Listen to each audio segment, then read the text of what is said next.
morning.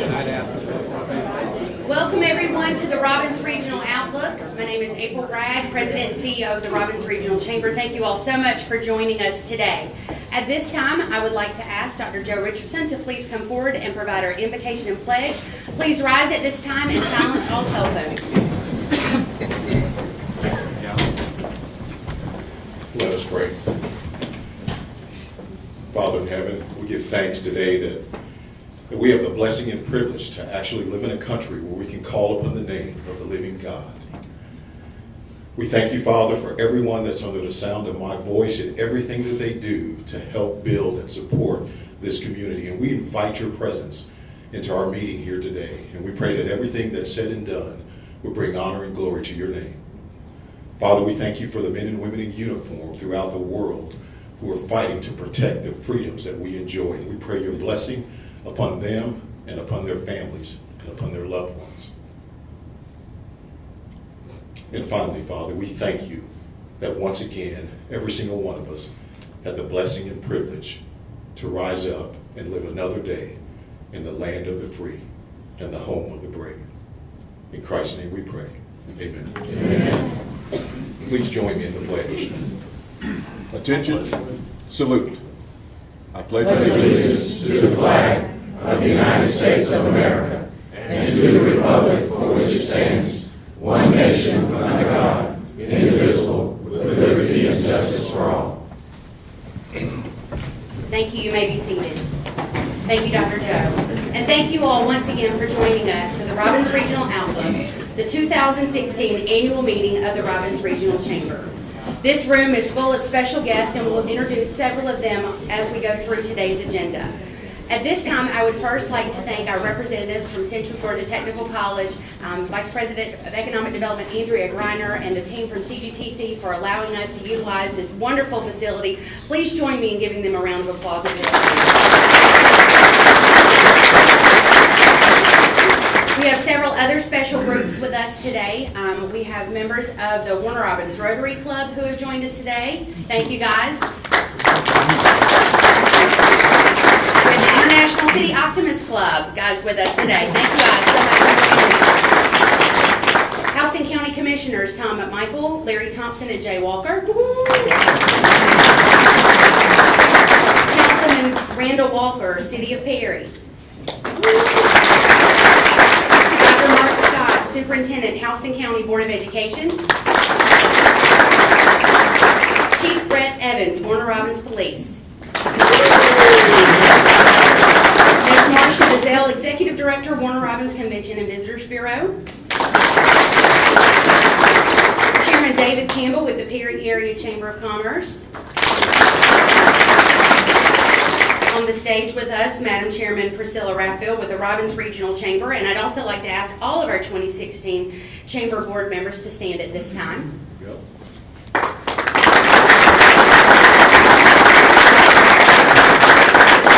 We also have a number of our Robbins Regional Chamber ambassadors here with us. Ambassadors, if you would please be stand and recognized. And then the rest of the members of our platform party today, we have Mayor Randy Tom, City of Warner Robins. Mayor John Farley, City of Centerville. Mayor Timmy Faircloth, City of Perry. Angie Gheesling, Executive Director, Houston County Development Authority. And finally, we would love to acknowledge our military personnel in the room. We have Colonel Jeffrey King, Commander of the 78th Air Base Wing, Robbins Air Force Base. And Chief Jessica Liebegott, Interim Command Chief of the 78th Air Base Wing, Robbins Air Force Base. And speaking of our military personnel, last week many of us had the opportunity to attend Chief Trotter's retirement dinner and ceremony. And the underlying theme of all of those events and presentations was about the Chief's impact, about pursuing greatness and recognizing the greatness of the team. You know, and I believe that's one of the things that makes the Robbins region and this community so special. I had the opportunity to interview not too long ago for Middle Georgia CEO, and the topic they gave me was quality of life. And, we have so many wonderful things to boast about here in Houston County. We could talk about our school system. We could talk about the access to resources we have. And for whatever reason, I was drawn to talking about the people. Talking about the way that with 3 cities and the county and our Board of Education, how all of those governmental bodies and the community leaders, business leaders, and civic organizations work together and collaborate towards common goals to make Houston County the very best shining star in Middle Georgia. And I just want to thank all of you for being here today and for coming together and making Houston County great. Over the past 18 months, the Robbins Regional Chamber has made a number of organizational improvements to better serve our members and to continue to grow the Robbins region. The purpose of today's luncheon is twofold: to provide an update on our strategic priorities to share with you, our members, as well as presenting a developmental outlook of the Robbins region for 2016. And at this time, I would like to ask the one who brought our organization through this time of transition to a new day with vision, focus, and determination. Please welcome our 2015 Board Chair, Ms. Sonia Jenkins, to the stage for a glance back at 2015.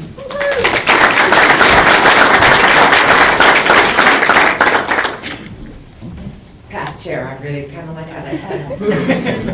Like I said at the Pinnacle Awards, if you know my story, you know I probably turned some backflips when that became my new title. But one of the main reasons that we gather at these kinds of events is to look back, obviously, because looking back and reflecting, but not too long, on your past helps determine your vector and trajectory of where your organization is going to go. And it's awesome to be able to look back at all that we've accomplished in the last 12 months and, quite frankly, the last 20 months. And for a frame of reference for what that feels like and look like, unfortunately, in 2014, my predecessor passed away. Mr. Randy Randall passed away suddenly. And this was May of 2014. And then approximately 60 days later, the CEO at the time tendered his resignation and took an awesome opportunity overseas to pursue education. So here we are, this organization, in a very interesting transition time, but I will say unequivocally, it is in times of challenge and struggle, and when you've got storms that come, that the true strength of an organization is demonstrated. And I can tell you, hands down, bar none, the Robbins Regional Chamber is strong. So shout out and kudos to everyone who makes up the organization, and that's all of you, the volunteers, the investors, and the partners. So please give yourselves a hand. I'm going to kind of take a left turn for a moment. Are there any maintainers, anyone either in a prior life or a current life, that at Robbins Air Force Base you did aircraft maintenance or supported aircraft maintenance? Can I get your hands for a moment? I knew Colonel King was going to raise his hand. Anyone else? Okay, any software geeks? I can say that as a term of endearment because I am one. Any software geeks? Okay. Any people in building construction, private construction? Yes. Here we go, here we Yes. go. All right, so typically those are the areas that aren't the glamour and glitz. You know, not a lot of people shout out the F-15 maintainer. But they ought to. But they are. You betcha. It's the pilot that gets all the love, and the navigator, and they get all the co-pilot, they get all the love. But if it weren't for those maintainers, it wouldn't happen. Same with building construction. If you've got someone establish the foundation, the brick mason, the guys and gals who lay the cement, put up the frames, while picking out drapes and picking out cabinetry is an important element of building a house or any other kind of a construction, it is the foundation that gets laid that will determine the success or the solidity of a home. And with software, a cockpit that's got new capability and glitzy displays, in the absence of the software that's behind that new nifty cockpit, it's no good. The same with our organization. You may have been receiving lots of emails from us that look a little different than they have in the past. We've got this phenomenal website that each of the members have access to that can kind of show you the things that are happening, the things that are going on, the things that you have access to that look markedly different than they did in the past. But none of these visually stimulating, information tickling, like our social media, we've had so many hits, just exponential growth with communication and connectivity on social media. But none of that happens without the background grunt work by the software geeks and by the maintainers of our organization to ensure that the glitzy stuff happens and continues is not just sustained, but it's also grown. So we spent a lot of time in 2015 establishing and reestablishing the foundation. As I mentioned in my earlier remarks, we had leadership overhaul, quite frankly, both of the volunteer side and the staff side. And so a lot of things, we had to peel back the layers, look at what our processes and policies and procedures were, and make some significant changes and make some significant additions, not just modifications, but additions to some areas that we saw that there was a need to more effectively serve our members.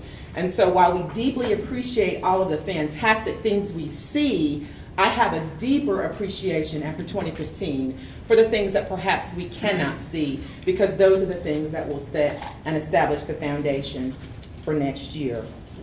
Our website, as I mentioned, we've got strategic communications that are intentional. Hopefully you've seen a difference in how we communicate and what we communicate. And again, that's a part of the foundation that we were hoping to establish. We dusted off some of our events.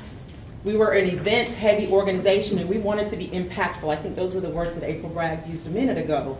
We wanted to make sure that we weren't just meeting and having networking events. We wanted them to be impactful. And so events like the State of the Base, the Pinnacle Awards, and other things were established in order to ensure that we were being impactful and intentional in all of our activities. Our revenue has grown significantly. We've had intentional looks at what we were doing and how we were doing business.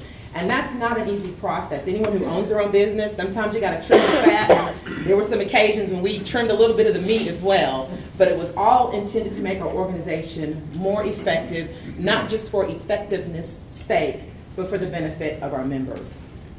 What I'd like to do as I prepare to close, a lot of attention has been given to me for the 20-month tenure that I served. And obviously with an organization such as this, no one person does anything alone. So I'd like to ask, if you served on the executive committee in 2014 and 2015, would you please stand?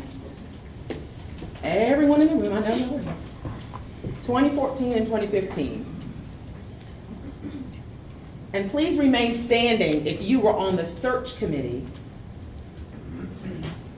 All right, we had several folks. So in addition to the executive committee, you may be seated, I just wanted to give you a perspective. So in addition to the business of running the chamber, this group additionally simultaneously ran the business of reviewing resumes, hosting interviews, phone screens, telescreens, in order to establish the leadership portfolio for the organization. So taking time away from their own businesses and respective places of employment because they were committed to the vision and the organization. So please give those leaders a round of applause. And thank you. He's probably going to kill me for this because I've recognized him publicly, but I can't say thank you enough. During the time when we were transitioning between leadership, a friend to the chamber and a friend to me and my family stepped in. He said when Randy passed away, he said, just call me if you ever need anything. And I ended up needing to take him up on his word. And he served as the interim president of the chamber for 3 months, and that's Mr. Steve Williams. Would you please stand?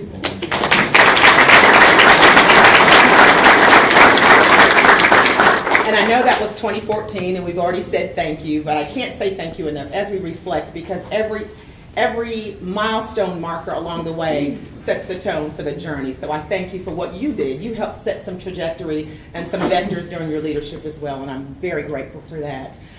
We talked 20 months, but in his absence, I could not have done any of this without Mr. Shaw Blackman. Representative Blackman, while I served for 20 months, he served as the immediate past chair for 36 months. 3 years. He was a phenomenal mentor and even a better friend. And so in his absence, will we please give him a round of applause?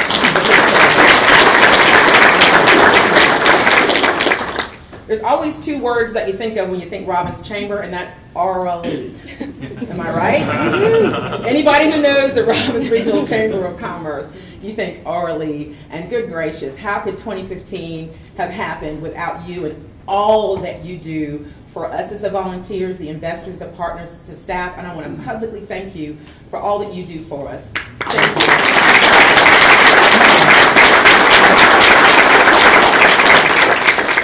and our new visionary leader. And I say that with a big smile. There's a good book that's been on the bestseller list probably for decades, and it says, "With no vision, the people perish."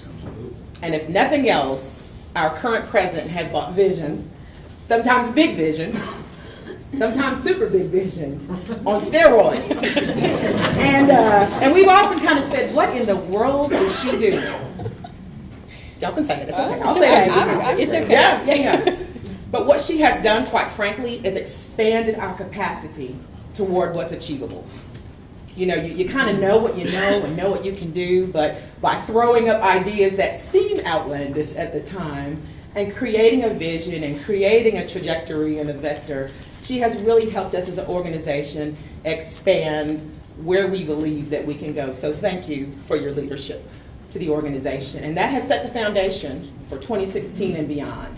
I believe establishing policies and procedures, rebranding the organization, not just because of a nifty new logo, but really creating an environment of vision has really established a great foundation for where this organization is headed. So thank you for all you do. Thank you for all you as members, volunteers, investors, and partners do. The best is yet to come. Thank you very much.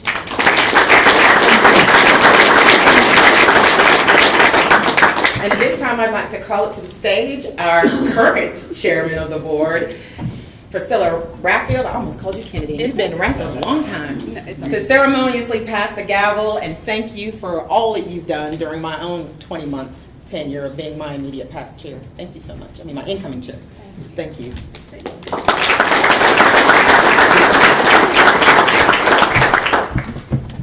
Are we good?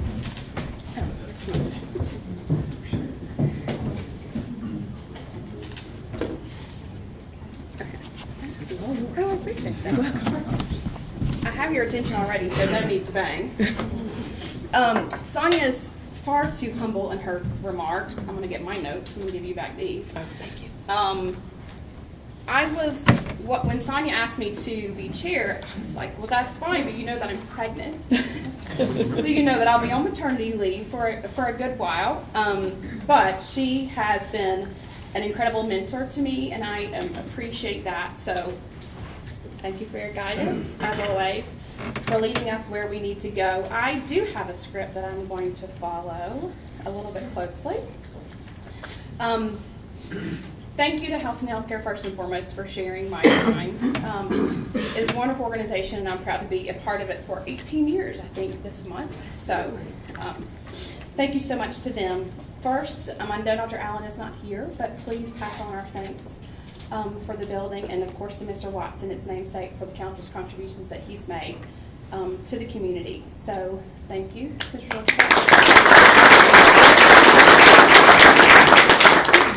As many of you are aware, the Chamber's mission is to promote the business interest of members through advocacy, building partnerships, and education. True to all 3 points of our mission, the Chamber took a supporting role supporting position in the recent East Blast vote because it lines up with the mission and purpose of our organization. We are blessed to live in a community that values public support and public education. So thank you, Dr. Scott, for your leadership of that as well. Speaking of leadership for adults and youth education, the Chamber has 2 programs for leadership, adult leadership, and youth leadership that met last week with our elected officials in Atlanta. We are committed to developing leaders, and we are pleased to have access to our local delegation last week. We are grateful to them for taking the time to educate these 2 groups on positive leadership in government. At this time, I would like to introduce our mayors. I have a feeling that Mayor Toms has been talking about all the things that he's going to say today, so I kind of don't know if I should just say Mayor Toms, or if I should say author Mayor Toms, or if I should say, adjunct professor Mayor Toms. So I'm going to go ahead and let him tell his stories. But Mayor Toms, if you don't mind, come to the podium, as well as Mayor Faircloth and Mayor Harley. I'm sorry, it's trying to get my attention. I don't have in my script that part, so we'll let y'all come up and then we'll do it. Since I've already asked you to come up, we'll let you come up. Mayor Harley, Mayor Toms, Mayor Faircloth. And then we're going to, sorry, April got me on a mess. I'm going to present this to Ms. Jenkins. It says, With appreciation to Sonia Jenkins for your vision, personal dedication, and unwavering leadership as 2014-2015 board chair.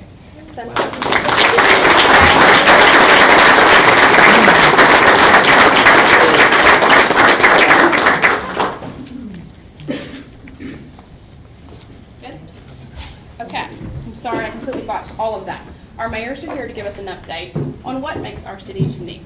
You scoot those to the side. Mayor Harvey, you're first. I looked down the list and I saw Centerville was first. They said that's appropriate. Centerville's growing. 10 to 15 years from now, we might be Perry. Perry, maybe 15, 20 years from now, might be Warner Robins. Warner Robins might be in Atlanta.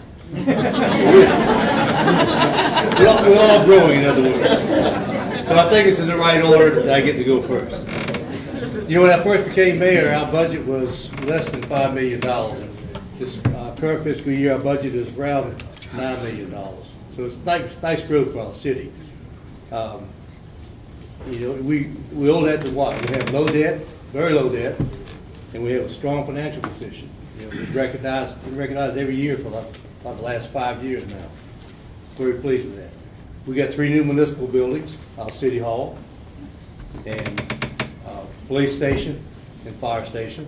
Not fire station, court. That's our 3 new ones. You know, and those are all 3 of those are thanks to the voters here at Houston County and the SPOS program. So we just can't thank them enough for that. Just give us some things. I'm going to talk about that in just a minute too.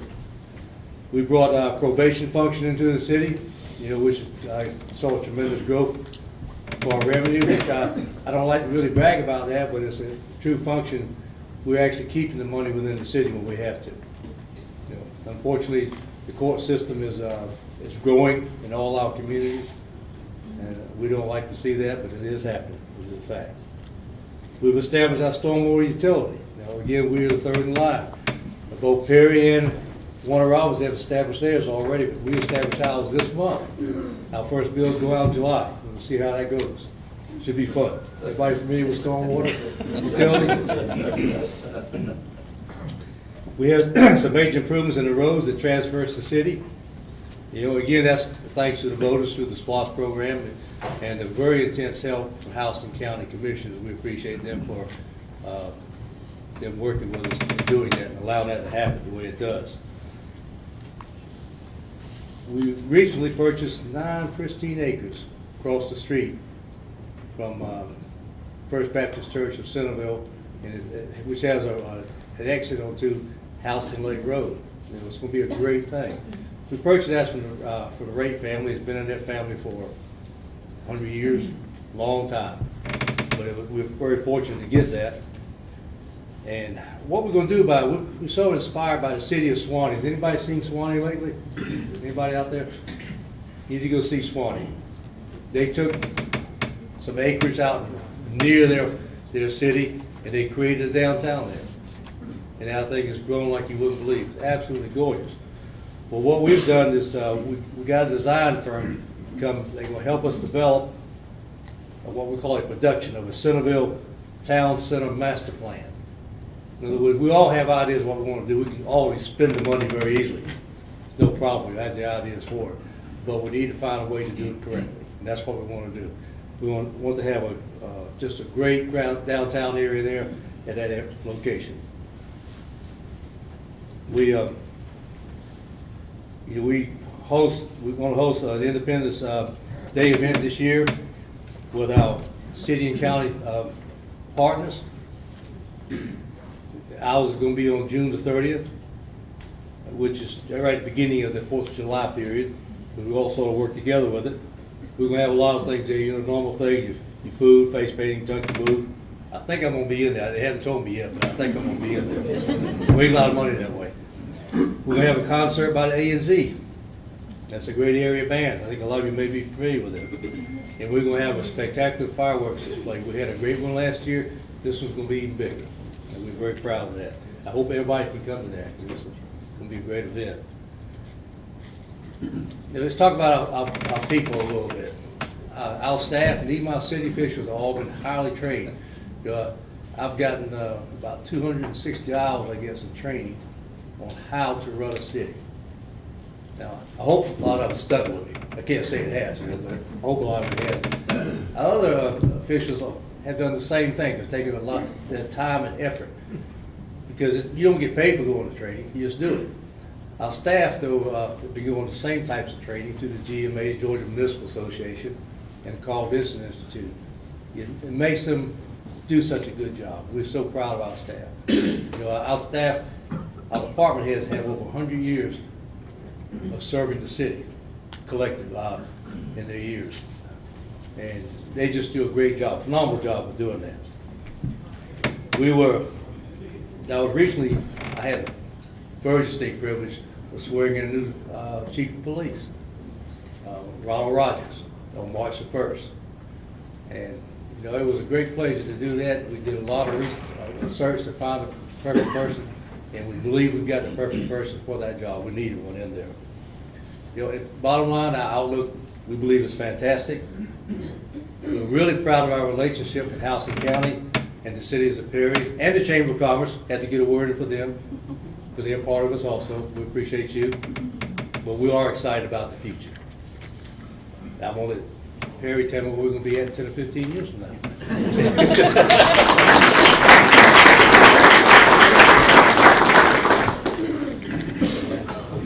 Good afternoon. Perry, where Georgia comes together. It is indeed an honor and a privilege for me to represent the citizens of the city of Perry as their mayor. I take it very seriously.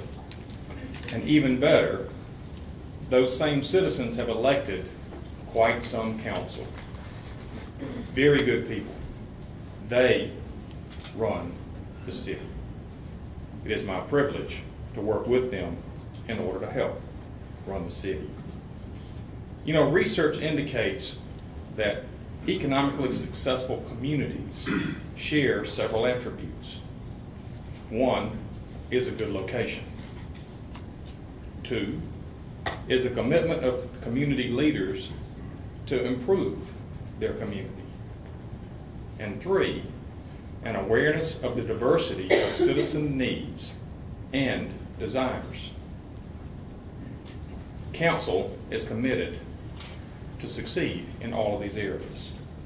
We're also committed to developing the Perry area. We have adopted a strategic plan and a master plan in order to make sure that our short-term and long-term goals coincide, especially when we start talking about an annual budget. We analyze that plan continuously, and we adjust it as needed for changing conditions. We have developed a unique, identifiable brand for the community that involves all stakeholders. Perry, where Georgia comes together. We are constructing a brand new canine facility. We are constructing new green space areas. We are providing a variety of leisure choices for our citizens, such as a splash pad, support of the arts, coordination of festivals, and other people-gathering events. People make the difference. It must be working.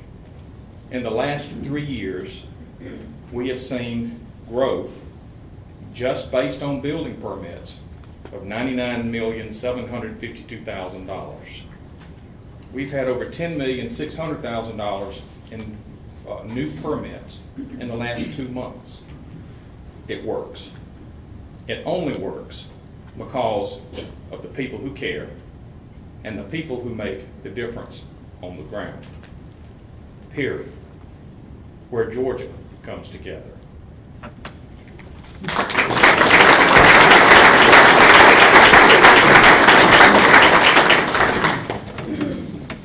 So you've been introduced already to a couple of my leaders in the community, Chief Evans, Miss Marcia, Gary Lee's over here. You weren't introduced to him, but you don't need to be. No council member over here. The only one I see in the room is Carolyn Robbins. Please wave to everybody. Our city clerk, Bill Hart, Our community development director, which is one of the best moves I've made, Ms. Sherry Wyndham, when I promoted her to a department director. She is awesome. And then the person that you're used to talking to in my office, if you've ever had to make an appointment with me, Mandy Stella, who does her best to keep me straight. And y'all pray for her, all right? Can't miss anybody. Okay, so here we go, Colonel. You ready for this? I think it's important. I've also been reminded that I'm on the hot seat at the next Eggs and Issues, so to keep it very shallow, and shallow is my nature, so I can do that. So is that what you said, shallow? Anyway, I think it's important, though, for you to understand that as 2 years as mayor, I've grown a lot as an individual, and I think I've become somewhat smarter. And I just want to tell you a story real quick to demonstrate how I've increased in my intelligence level, even within my family, even within my home. And I think that's important also, is to maintain that family connection that I have, and I'm never going to let that falter. So my wife and I, last week, started our diet back, because I had lost 30 pounds after I took office, and then over the holidays I put about 10 back on, right? And so we started our diet about, last Monday, and so I go in on Tuesday and I weigh, and then I go in where she's putting on her makeup, and I said, well, I lost 2.5 pounds. And she said, well, la-di-da. And being the astute husband that I am, I translated that to mean, I'm very excited for you. So I walked out, proud of myself. Go back in on Wednesday morning, and I weigh again, and I had lost another 3 pounds, and I went and told her I lost another 3 pounds. And this time she said, well, la-di-freaking-da. That means I am very excited. Right? So then I shared this with Mandy and a couple other ladies at the office, and they tell me that I had completely misinterpreted what she said. It did not mean that at all. What it meant was that men lose weight faster than women, and I am not excited for you at all, and shut your mouth. So I need some redemption, right? So during the week, in fact, I think earlier this week, I'm watching television, and I'm surfing the channels, and I look at the channel guide, and I see something that, for redemption's sake, I think will help me. And I know that I want to be a help to my spouse.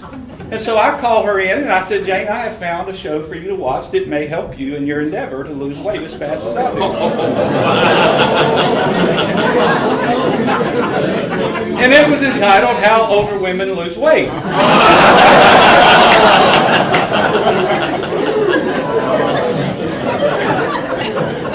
Redemption. Right? No. Okay. So I go back in and I share that with some of my staff members, and I have not learned a single thing. And here's the miraculous thing. In July, Jane and I will have been married for 34 years. Right? So she is the one that is incredible. So I want to just talk to you briefly, because that was pretty doggone funny. Now, y'all know that. And there's only an element of truth to that, so don't freak out, okay? There is some truth to it. The 2.5 and 3 pounds, that was actually true. I didn't really think she was excited about it, but I'm a slow learner. The TAD is something I want to talk to you about, the Tax Allocation District, which is something that we have passed in partnership with the county and with the school board, and that is simply this, to allow from Davis Drive, what we call the Watson Boulevard corridor, from Davis Drive down to 247, to give it some incentive to grow. The Tax Allocation District, just in a nutshell, is that when you have a piece of property within the TAD, within the Tax Allocation District, and you pay X amount of dollars, and I always use these simple numbers, say you pay $1,000 a year in taxes, and you go in and you take that property and you build a building on it. It's just a blank property, and you build a building on it, and you enhance that property, and your taxes essentially go up to, say, $10,000 a year. You still pay $1,000 a year in taxes. The rest of it goes into the Tax Allocation District, which recycles into the infrastructure of that area. So it's a reciprocal effect to keep people interested and incentivize them to grow in that area.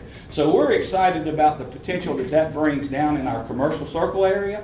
And these are the areas that it really talks about, is a downtown for the city of Warner Robins, which we've always lacked. I'm excited about the prospects of actually developing, redeveloping Commercial Circle, and I think that's going to be a project that we're going to see happen, and it's going to increase growth in all of Warner Robins. It involves our Commercial Circle area, Watson Boulevard corridor from Davis Drive down to 247, and then Armed Forces Boulevard, both north and south, to several blocks both ways, north and south. So I'm excited about the TAD. I'm excited about the prospects that brings to development down in the area that's right in front of our partners on the other side of the fence. And so it's going to create an environment down there that gives everybody something to do downtown. And I'm excited about that, not to mention the work that we're doing at City Hall and the Veterans Park, which I think has greatly been misunderstood, and I think over the next few months you're going to see that come to a point of fruition where it is an exciting place to be. It draws people to that area, and we're going to be able to have family fellowship down there throughout the cities to make it a great place to be.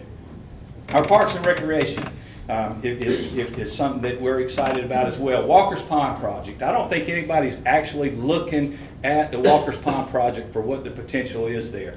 It's been there for a long, long time. It's a pond. It's been there for a while. But it used to be used when I was growing up, and it has become just a place that needs great repair. And we put a lot of work into it already. It's going to have a track around it, a walking track. I mean, it's going to be a really nice place for people to come and congregate and have a good time of fellowship and exercise, so I'm excited about that. The Wellston Park project is probably one of the most exciting projects we've been involved in a long time. And Jim Taylor with Warner Robins Building Supply came to us with this idea, and his family and another family, the Bear family and the Charlie McGlamry family had donated that property many years ago, and it just sat for a long time.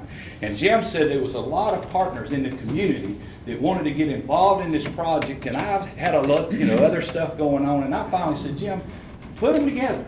Show me there's partners in this thing to come together. And he hosted a meeting at Flint Energies, and I went, and there were really a lot of people involved in putting this project together. So we're moving forward. I just allocated $100,000 to the Wellston Park project. And so we're excited about the partnerships that are forming to bring this park to a reality. We don't know yet what it's going to be. It's going to have walking trails in it. It's going to have nature areas, a dog park. But it's going to be an exciting project, something that Warner Robins has never really had that we're going to start having here in Warner Robins. The Dolores Tolliver Park. It's formerly Sewell Circle Park. That was an area that it's in an area where the community's a little bit run down and they need some life in there. So we renamed Sewell Circle Park at our last council meeting Dolores Tolliver Park, which was a young lady I went to school with. She died in a house fire in 1978, so we put a new name on the park. And in the last 2 weeks, I've had 4 different organizations come to me looking to reach out to troubled youth to help them find a fresh start so that we can stop them before they get into the system. 4 different organizations. And so we're putting together a coalition of people to go into that neighborhood and make that park a place to be and to reach out to the community and make a difference in that community. And I think that's going to spark a lot of activity in that area and throughout our city. And then the future sports complex. Listen to me. We really are going to have a sports complex in Warner Robins that brings people to our town to play ball instead of going to every other city in the state of Georgia to play ball. It's going to bring revenue. It's going to put heads in beds. It's going to make tourism happen around here. And it's also going to make people that are in between games, guess where they're going to need to go for some education and activity? The Museum of Aviation. So it's all coming together and working together in a real big way. And I just want to let you know that I am very excited to be a part not only of Warner Robins, but of Houston County and a partnership of people that work so well together like Dr. Scott, Mayor Harley, and Mayor Faircloth. And I'm just excited to be a part of the team, and we're moving forward. Thank you very much.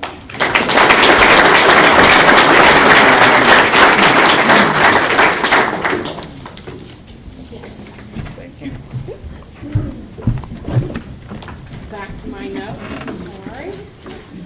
Thank you, Mayor, so much. On your table, you have a copy of the 2016 strategic priorities for the Robbins Regional Chamber.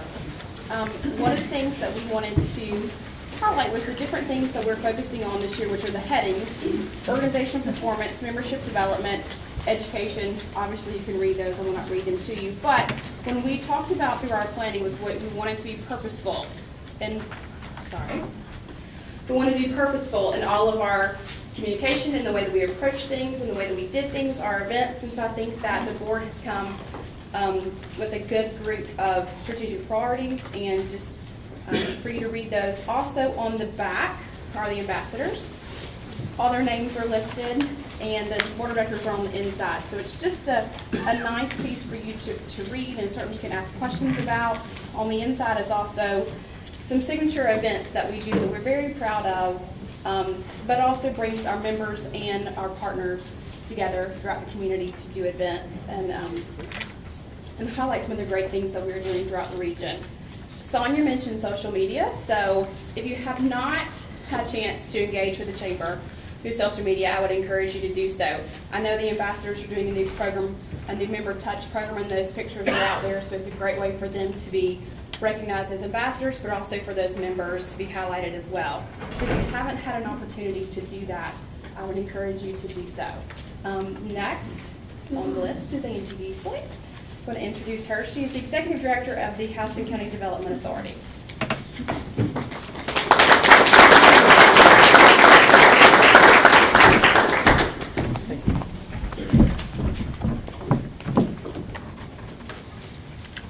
Okay, I'm going to hop right to it. I want to talk first of all about our nation and kind of where we're looking as far as building a strong economy nationwide. And this will all apply back to what we do here in our state and also locally. Construction and housing, manufacturing, transportation, public utilities, information technology as a whole. Retail will continue to grow, but not as fast as the service industry, which is expected to continue to boom. Hospitality will also see some increase, and agriculture, which is music to our ears, is going to see a large increase. So we're very glad for that. So let's just take up all of those and focus on manufacturing. What you'll find is that a lot of these actually do fall under that category anyway. But the U.S. manufacturing will continue to rise, but it will be a little bit slower than what we saw in 2015. Because the economies of the European Union and Japan have done poorly, manufacturers will continue to look toward other places to relocate, and most of those will be looking toward North America. The U.S. ranks very highly in manufacturing competitiveness in terms of talent-based innovation, the legal system, property rights, and physical infrastructure. China, of course, outranks us in terms of low cost and high government investment in manufacturing innovation that is focused on research and development. I think that's very important for us to pay attention to. The tightening of China's labor market and low U.S. energy prices are helping to shrink that cost advantage of manufacturing in China, but you'll see this overall progress happen very slowly. Georgia did take longer to rebound. I know even when I was affiliated directly with the state of Georgia, we started talking about it way before it actually happened. It would feel that way for sure, but we still had companies that were lined up. They'd done all their due diligence. They just weren't pulling the trigger yet. And a lot of the reason for that for us is we have always been so dependent, especially the Atlanta area, on the housing market and the construction industry. And of course, that was hit the hardest in this recession. And also, sadly to report, we weren't investing in educating our own people. And we're not courting enough emerging high-tech industries. So going forward in Georgia, the increased number of relocations and expansions are going to continue to be on the upswing. The U.S. automobile manufacturing industry is becoming increasingly concentrated in the Southeast. And you've heard those announcements. Sadly, they're usually all around us. But we did have success with Kia, the announcement of the Mercedes headquarters coming to Atlanta, along with Porsche. We're now positioned closer to those other major assembly plants. So even those locations of Volvo announcing in Charleston and Volvo and Volkswagen announcing in Tennessee help us. It's just the northern part of our state, but the suppliers will continue to spill over into the state and also coming in from Charleston. Legislation has really made us more competitive, and I think a lot of people don't realize how we rely on that in my world and what can make us competitive as communities. And worse than that, what can restrict us as a community to be competitive with these other states. We're told by the ones on the outside looking in that we do continue to be very aggressive, but we've got to look at closing the right deals. It's been stated that Georgia must invest strategically and grow clusters in areas ranging from biotechnology to advanced manufacturing. Again, if you think about the recent announcements in the last 2 years, we're doing that. The statutory incentives, which will be available to any industry that's locating in the state, have to remain competitive, because without these, we never get to the point where the state can step in with the discretionary incentives that can tip the scale over other states. The incentives game is not only about just keeping up, but it's about trying to keep ahead of what everybody else is doing, to be smart about it, but also to stay ahead of other things that are pulling companies away from us. The surrounding states, who are our fiercest competitors, are always upping the ante on us, whether it's how we handle manufacturing coming in or it's the film industry, which is huge for us in the state of Georgia.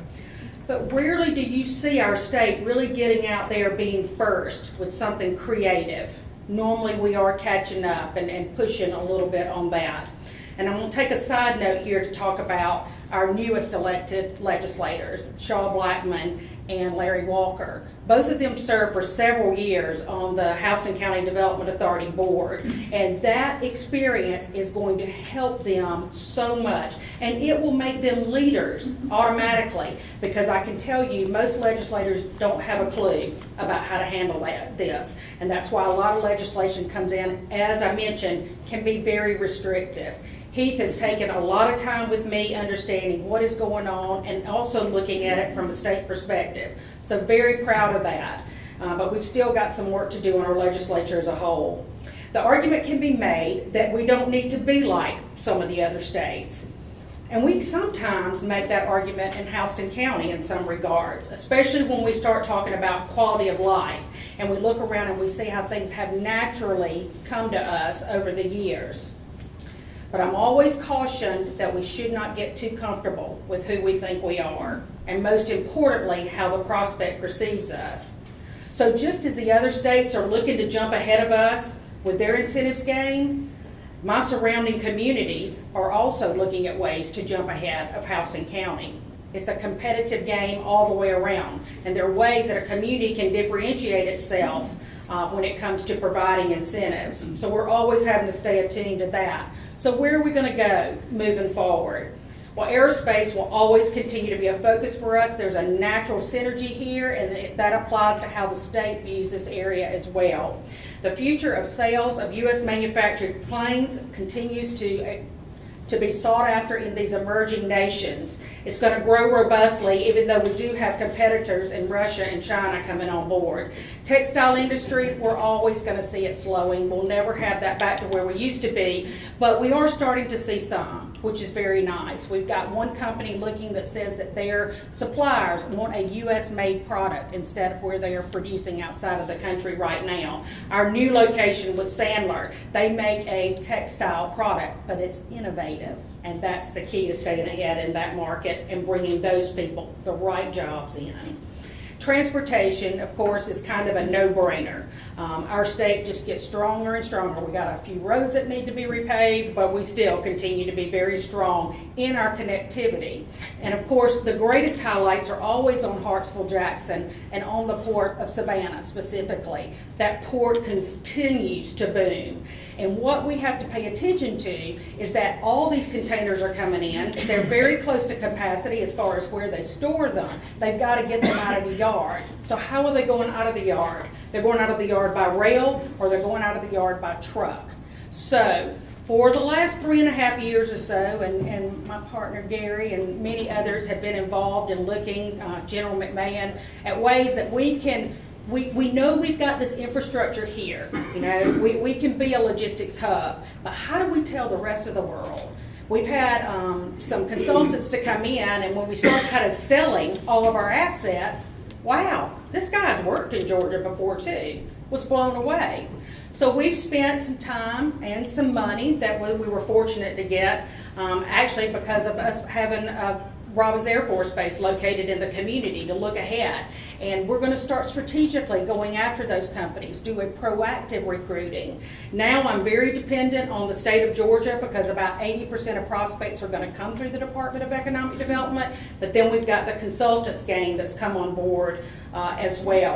And I mentioned agriculture. Of course, for us in food products, it's going to continue to stay on the upswing. And technology. Now, any community that you ask in Georgia, I guarantee you will tell you our focus here is on technology. We are going to be a leader. Well, you can say that all day long, but this is one area where you'll get told on very quickly, because when we start dealing with those companies, they want real proof. They want to know there's a workforce here. They want to know there's a pipeline here. So we're fortunate again. We've got the universities, this mammoth, innovative technical college, all of these that are listening to this. Not to mention, this probably 15 years ago didn't have to be considered as much. But Dr. Scott and his staff has got a job on their hands because we're having to get down. I heard the other day we're going to 3rd grade to start cultivating students. It's been 6th grade. I heard the other day we got to get to the 3rd graders with the STEM initiative.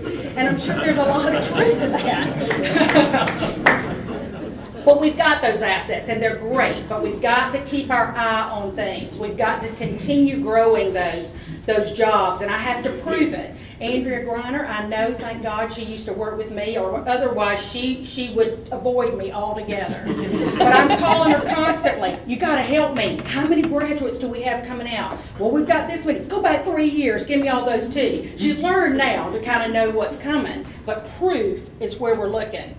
5 years ago, I didn't have to give a whole lot of proof. I could quote the Department of Labor's numbers, and they might have been 2 or 3 years old, but that worked. Not so much anymore. And always, always, we will support the efforts and the mission at Robbins Air Force Base. I cannot thank you enough for your leadership, Colonel King.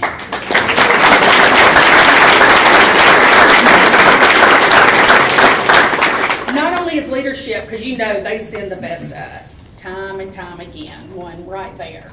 Send the best to us, and they stay. We don't get that luxury of keeping you, but while you're here, we're really enjoying the partnership with you.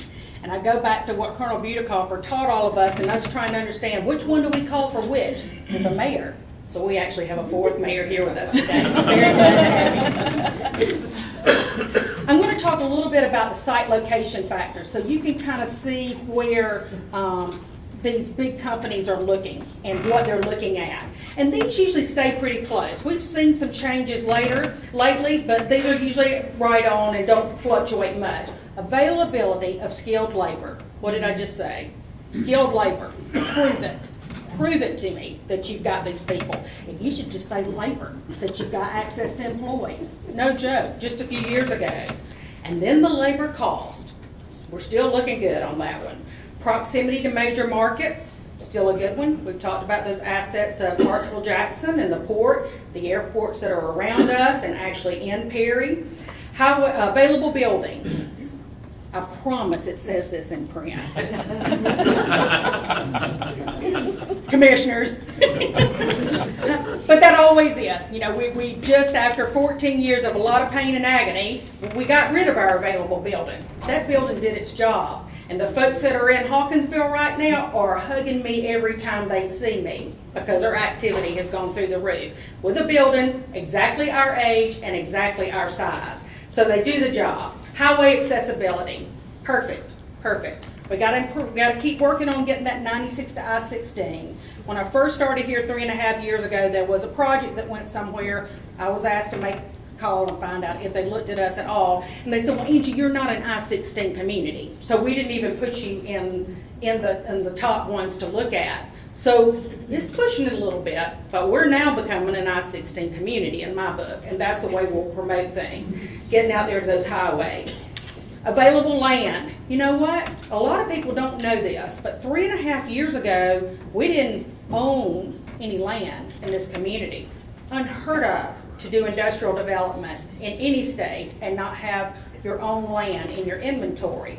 We were working toward it. There's another way. For years and years, we did have an option working on a piece of property. But because the voters of this community, under the guidance of these elected officials, decided this is an investment we need to make through the SPLOST, we have 3 pieces of property now. All diverse. Rail, on the interstate, ready for development, been state certified, and then another one that has come online. We're doing good there, but we're always going to have to buy. There's a company that we've looked at on our rail site. Typically, the least amount of land they're going to want is 200 acres. This last one wanted 500. So you can see how quick that land will start to go. Fast track permitting. These people got the corner on the market in Perry. Fast track permitting. We're spinning their heads around with Sandler. They can't believe it. All you guys can do it. I'm just going to put you to the test later. Inbound, outbound shipping costs, accessibility to a major airport, energy availability and cost. The state always looks great here. Training programs and technical schools. So we've gotten down like to number 13 on the list. Again, when we circle back, and I'm just talking to anybody I run into that want to know what's going on with us, and they're like, but the quality of life here, Angie, I mean, all anybody's got to do is just visit here, and that's it. It does help. It does help. It pushed Sandler over the edge, too. But y'all, until we get to like about the 4th cut or the 4th visit, they don't give 2 hoots about our quality of life. They got to make money here. They got to have a workforce here. Most of them aren't even going to move here that's making the decision. But still, big thumbs up. And this work that you're all doing on downtown and parks, I started talking about this years ago, and people would kind of giggle in the audience. My Main Street managers, they loved me, and they would use me at all of their conferences. And they're like, how are you saying that? They're going to judge us by what our downtowns look like. These young people that we want to bring here, your children that we'd like to keep here, they're going to want to know about those parks. They want in touch. They want all that. Walkable community. So it's not just a term, it's very real. So, of course, 2015 was a great year. I'm still excited, if you can't tell. We had this one location with Sandler, numerous expansions, but I'll talk about 2 in particular. Anchor Glass expanded. Anchor had gone through being acquired by another company, moved back in with a portfolio. They'd kind of been all over the place. Locally, you're trying to figure out what's going on. Lo and behold, the dust settles, and it's, we've got to make the lifeblood of our company. Our furnaces are about to be done. So this company's looking nationwide to find out, well, where do we go now? There's probably other places that have room. Furnaces don't have the number of years on them. So what happened, long story short, in working directly with the company, we were able to come to a solution that kept them here. And it was a very real competition struggle that we had going on with the state of Oklahoma. That's bringing a minimum of 30 jobs and 40 in investment. But you know what's most important, and what the city of Warner Robins and the leadership of Mayor Tom saw, was that we do this, unless something really big, bad happens, we got them at least 15 more years. Okay? Very smart. Looking ahead. The majority of our existing industry did expand. There's one thing y'all may know, Jade Morey in my office, whose focus is primarily on existing industry. We went in to speak with one of our smaller industry, but a very important industry in Perry a couple of weeks ago, and he said this is the first time, I think he had been there for 10 years, the first time in 10 years that they actually had kept their seasonal workers and brought them on full time. That's a sign. That's a good sign. The site location factors that I went through definitely were confirmed during the Sandler process. They started with 150 communities, 13 states, and it was a major process of nothing but elimination. Anything that stuck out, off the list. So Sandler began their process in September of 2014. The owner did not want to come to America. He was still being stubborn. They'd done it over there for 135 years. They could do it for 135 more. But his young nephew had a different vision, but he had to prove it. So this was a different process because somebody was really having to prove something for the very first time that Philip could make a mark. We then announced 1 year later in Germany, on the same day that they made a cold call on them on a visit with the governor. That's unheard of. unheard of 1 year later, considering their circumstances. You know, there's one site selection factor that never makes the list, and it's a shame because I can tell you it's the most important one, and that's leadership and that's cooperativeness in a community. That is what makes a project land. That's what I knew when I met with these leaders 3.5 years ago. They were going to make this happen. So you might wonder, with this success, why didn't I mention foreign direct investment? Isn't that one thing we should be looking at? Well, I'll tell you this. We're primed for it, thanks to what we've been through with Sandler and our exposure to 1,800 consultants. We've run the gauntlet, and to the day, special thanks to the City of Perry again, we have not disappointed them. We are anticipating what their needs are going to be on the site before they can even think of it. And I say we, it's not really me, but before they can even think of it. We're responding to it. That makes a difference. Dr. Sandler is a leader in Germany in the industrial world. Don't you think they're looking at him to see how this goes? The youngest German company that's called on us, and there have been 5 in 3.5 years, was 80 years old. Every one of them family business, and all that I had financials on were carrying no debt. No debt at all. We want these people. There may be a price, but we want these people here. So I want to just do a little demonstration, and the ones of you that came to the State of the Community Lunch in Perry, you've seen me do this, but I think it'll be fun to do it here, and I think the same thing is going to hold true.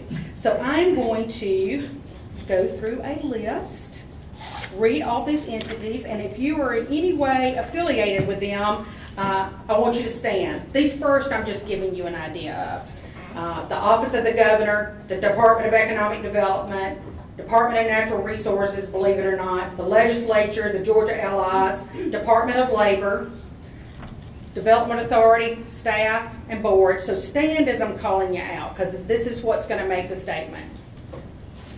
Houston County Commissioners, the City of Perry, elected and staff, Quick Start, which of course we know is closely related to what we do here at the Technical College, Georgia Power, Flint EMC, Governor Sonny Perdue, and that's another story for you sometime. He went to Germany with me, and again, another one that tilted the scale. Parish Construction, for working with us all these years. Scott Etheridge, that works for them, went on every prospect visit with me, and there have been many in the last 3.5 years. They built the building, and do you think a prospect wants to hear me talk about how the building was put up? No. Scott's been wonderful, and everybody at Parish. The Houston County Board of Assessors, the City of Centerville, the City of Warner Robins, Central Georgia Technical College, Frito-Lay. I always tell this story about the last thing that happens when you're trying to win a prospect. Your last visit, so many times they say, we want to go visit with some of your plant managers, and we'll pick who they are, and you can't come in. We don't want you to hear, okay? They did it, and they did it with Frito-Lay, and Lord love him. If y'all know Craig that runs that place, we didn't know what we'd get, but he was fabulous, fabulous. The Houston Perry Airport, Museum of Aviation, the Robbins Regional Chamber, the Perry Area Chamber, the Guardian Center, again, tremendous help, great neighbor who's already called and said, when are you going to get them over here so I can talk to them and make them feel at home? They've been right there the whole time. The expat community, we kept telling them that we knew we're the international city in Warner Robins, so we know we've got a big expat German community. Guess what? Thanks to Shaw Blackman campaign, we found them, 30 of them. I mean, we completely overwhelmed them. And they get together on a regular basis. Our temporary agencies here, our realtors here, the Marriott Courtyard. I know he's here. Where are you? Okay, Dr. Sandler. They don't have air conditioning over there, which I found out in July. And they're having the same summer over there that we're having here, okay? You can open the windows, but you might not want to because the bugs will all come in. Well, Dr. Sandler does not like air conditioning at all. He was coming, first visit here after all the ones they had made, and they said, can you find a hotel where they can open the windows? And the room we wanted to put him in is like on your upper floor. Is it 4 floors up? It is. Yeah, okay, 4 floors up. We're gonna open his windows. Like, I'm sure they're nailed shut, but we'll try. So not only does Glenn make that happen, then he says, we really need the air conditioner as a backup. Maybe we ought to see about bringing a unit in here that really doesn't make much noise. You can't get any better than that. Awesome, the whole time. Fed them, it was perfect. The retreat that's here, all the apartment complexes that took us in on a moment's notice, of course the airport and the Port of Savannah. And here's a good one for you, and this is one you don't hear all the time, the press. And I know you're here. So the House and Home Journal, and Wayne was here with the Macon Telegraph, and y'all are supposed to stand up. I had this problem with them in Perry, they wouldn't stand up. They knew for probably 9 months what was going on. They knew, and they helped me because they knew that no story was worth a community losing something this important. Merck is here. Call on them every single time, drones and all. Help me, they can't tell what this property looks like from Germany. Help me, give them some idea of what it looks like around here. Then, and you may not want to stand on this, but I bet this captures most of you in here. If you voted yes on the last SPLOST that was out there, you can stand up as well, okay? So that demonstrates, and if you did, I'm sure that most of the room would be up by now. You can stand if you want to, I just didn't want to put anybody on the big spot. All right, give yourself a hand. This is awesome.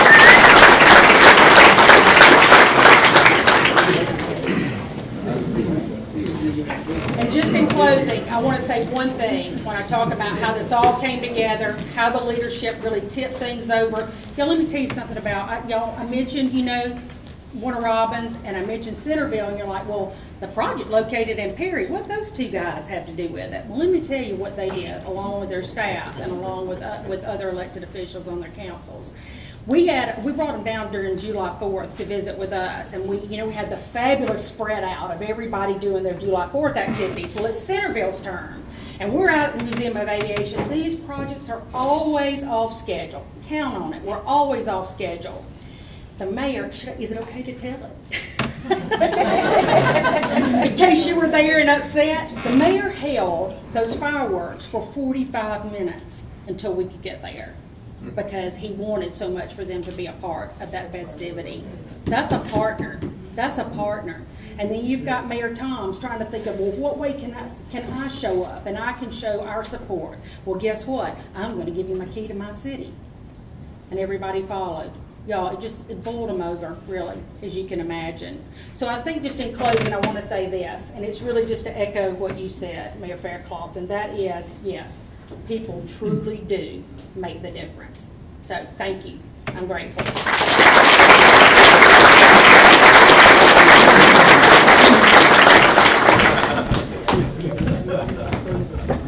Oh, I was going to tell about dancing, but I'm not going to get to. Because I see my competitors, his wife, Bobby Bazell's wife, is in this competition. I'm doing the dancing for the stars. Ha ha! And I do have a brace on my ankle right now, but all is well. So this competition. We expect big things out of you. I know. Competition comes up May 7th, and right now I'm the only Houston County person representing. You don't get to count on this one. Homegrown boy, you don't get to count this one. They're counting us Macon. I need your help. It's for Alzheimer's. And I tell you, the more and more I learn about it and the more we see from our friends and how it's touching people, it touches every single one of us. And be careful. They asked me a year ago if I danced. They wanted a personal story about how Alzheimer's might have affected me. I was like, I don't know anybody. There's nobody close to me that's got it. 2 months later, my dad's best friend. Just like that. So please support it, and please come. It'll be fun. Hopefully I don't embarrass any of you. Angie has the postcards here. Yeah, I've got the on postcards head here, and table I'll as be well. emailing it, so please help. Very good. Thank you so much, Angie.